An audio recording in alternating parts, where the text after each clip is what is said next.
India आघाडीची तिसरी बैठक आजपासून सुरू झाली आहे। मुंबईत आयोजित करण्यात आलेल्या या तिसऱ्या बैठकीचं आयोजक पद शिवसेनेच्या उद्धव ठाकरेंसह शरद पवार आणि महाराष्ट्र काँग्रेसला मिळालेलं आहे। 23 जून रोजी इंडिया आघाडीची पहिली बैठक पटना इथे पार पडली होती। तेव्हा नितीश कुमार या बैठकीचे आयोजक होते, तर एकूण 24 पक्ष या पहिल्या बैठकीत सामील झाले होते। 2024 साली लोकसभेच्या निवडणुका हे 24 पक्ष एकत्रित लढतील असा निर्धार या बैठकीत झाला होता। त्यानंतर इंडिया आघाडीची दुसरी बैठक पार पडली ते बंगळुरूमध्ये। कर्नाटक काँग्रेस या बैठकीची आयोजक होती। याच बैठकीत या आघाडीला Indian national developmental inclusive alliance अर्थात इंडिया हे नाव देण्यात आलं। इंडिया आघाडीच्या दुसऱ्या बैठकीत 26 पक्ष सहभागी झाले होते, तर आता इंडिया आघाडीची तिसरी बैठक मुंबईत पार पडतीये।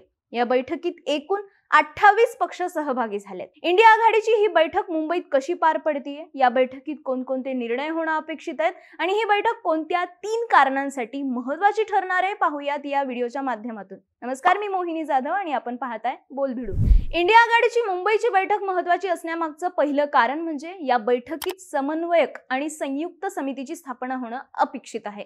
इंडिया आघाडीचं नेतृत्व कोण करेल हा पहिल्यापासूनच प्रश्न उपस्थित केला जातोय। राज्यात झालेला महाविकास आघाडीचा प्रयोग फेल गेला, त्याचं प्रमुख कारण सांगितलं जातं ते म्हणजे एकमेकांमध्ये समन्वय नसणं, वैचारिक मतभेद असतानाही एकत्र येणं। महाविकास आघाडीच्या किमान समान कार्यक्रमाच्या लांबलेल्या बैठका पाहूनच अजित पवारांनी पहाटेचा शपथविधी उरकला होता।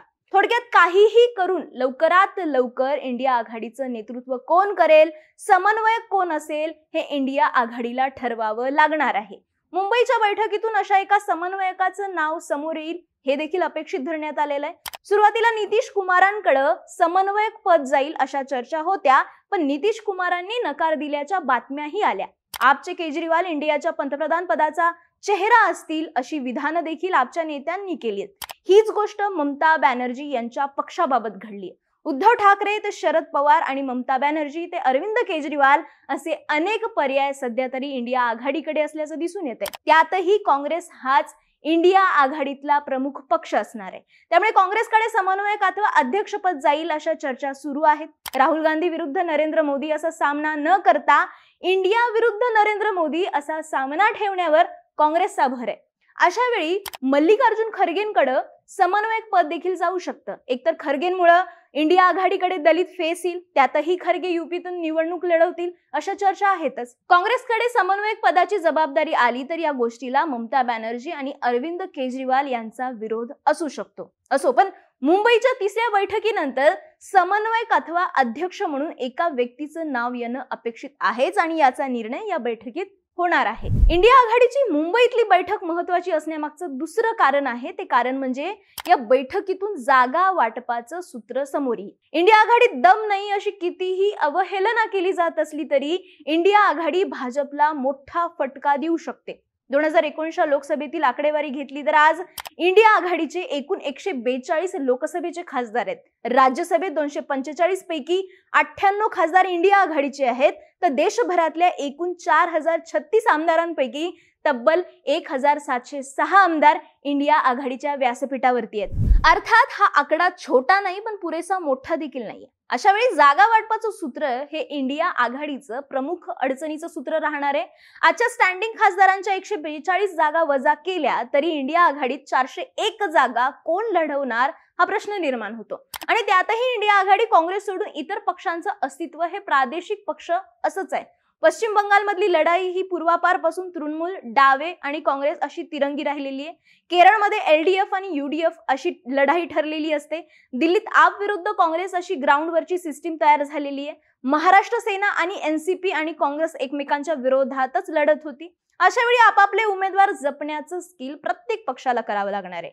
अशा वेळी 11 जणांची एक समिती निर्माण केली जाईल जी समान सूत्र ठरवेल आणि याशिवाय जागा वाटपाचा हा निर्णय पहिल्या पातळीवर राज्य समिती घेईल आणि त्यानंतर हे सूत्र केंद्रीय समितीकडे जाईल असा निर्णय घेण्यात येईल। म्हणजेच महाराष्ट्र लोकसभेचं जागा वाटप सुरुवातीला महाविकास आघाडी निश्चित करेल आणि तो प्रस्ताव इंडियाच्या केंद्रीय समितीकडे पाठवला जाईल। किमान जागा वाटप निश्चित होणार नसलं तरी जागा वाटप करण्यासाठी एक सिस्टीम तयार करणं आणि किमान जागा किती असाव्यात याची बोलणी या बैठकीत होणार आहे। साहजिकच या गोष्टींमुळे मुंबईत होत असलेली बैठक महत्वाची ठरणार आहे. मुंबईतली बैठक महत्वाची असण्यामागचं तिसरं कारण म्हणजे लोगो आणि नव्यांसह जुन्या पक्षांच्या भूमिकांवर शिक्कामोर्तब करणं. इंडिया आघाडीत येता का असं प्रकाश आंबेडकरांना विचारावं लागेल असं विधान उद्धव ठाकरेंनी केलंय. तर आम्ही शिवसेनेसोबत आहोत, आम्हाला निमंत्रण दिलं का नाही हे काँग्रेसला विचारावं लागेल असं विधान प्रकाश आंबेडकरांनी केलंय. तर निमंत्रण मिळूनही जोपर्यंत MSP गॅरंटी नाही तोपर्यंत इंडिया आघाडीत जाणार नाही अशी भूमिका राजू शेट्टींनी घेतलीय. मायावतींनी इंडिया आघाडीपासून दूर राहणंच पसंत केलंय. थोडक्यात इंडिया आघाडीची बेरीज करणं हे या बैठकीचं प्रमुख सूत्र असणार आहे आणि अशा वेळी झालेल्या वजाबाकीबाबत देखील इंडिया आघाडीत चर्चा होणार आहे. आणि विशेषतः शरद पवारांची भूमिका, राष्ट्रवादीच्या फुटीनंतर NCPचा इंडिया आघाडीत असलेला सहभाग आणि क्षमतेविषयी देखील इंडिया आघाडीमध्ये चर्चा होईल. नव्या पक्षांना इंडिया आघाडीत येण्याचं निमंत्रण देऊन योग्य सन्मान राखण्याची चर्चा या बैठकीत होईल. जागा वाटपाच्या सूत्राची समन्वयक समिती स्थापन केली जाणार आहे. त्यात 28 पैकी फक्त 11 पक्षांचा समावेश केल्याचं सांगण्यात येतं आणि अशा वेळी वंचित सारखे पक्ष योग्य सन्मान मिळेपर्यंत इंडिया आघाडीच्या व्यासपीठावरती जाणार नाही. देशभरातून अजून कोणते पक्ष जोडले जातात यावर इंडिया आघाडीच्या मुंबई बैठकीत चर्चा होईल. याशिवाय अजून एक महत्वाचा ठराव मुंबईच्या बैठकीत पार पडेल, तो म्हणजे इंडिया आघाडीच्या लोगो अनावरणाचा. उद्या 10 ते 2 या काळात इंडिया आघाडीच्या लोगोचं अनावरण केलं जाणार आहे. सर्वसमावेशक लोगो म्हणून भारतीय झेंड्यातल्या 3 रंगांचा वापर या लोगोमध्ये असणार आहे असं बोललं जातंय. संविधान ही गोष्ट प्राथमिकतेवरती ठेवून हा लोगो घडवण्यात आलेला आहे असं सांगण्यात येतंय. असं असलं तरीही लोगोवर एकमत होणं महत्वाचं आहे. अर्थात यासाठी देखील मुंबईची इंडिया बैठक महत्वाची ठरणार आहे. आज आणि उद्या चालणाऱ्या या बैठकीच्या अपडेट्स खऱ्या अर्थाने उद्यापासूनच येतील. मात्र ज्या 3 गोष्टींबाबत आपण बोललो त्या 3 गोष्टींबाबत पक्के रिझल्ट आले तरच इंडिया आघाडीचं भविष्य भक्कम होऊ शकतं. या बाबतीत तुम्हाला काय वाटतं? इंडिया आघाडी मोदींना पर्याय ठरू शकते का? मुंबईची बैठक इंडिया आघाडीची सक्सेसफुल बैठक ठरेल का? तुमचं मत कमेंट करून सांगा आणि अशाच माहितीपूर्ण व्हिडिओसाठी बोलबिडूच्या YouTube चॅनलला सबस्क्राईब करायला विसरू नका.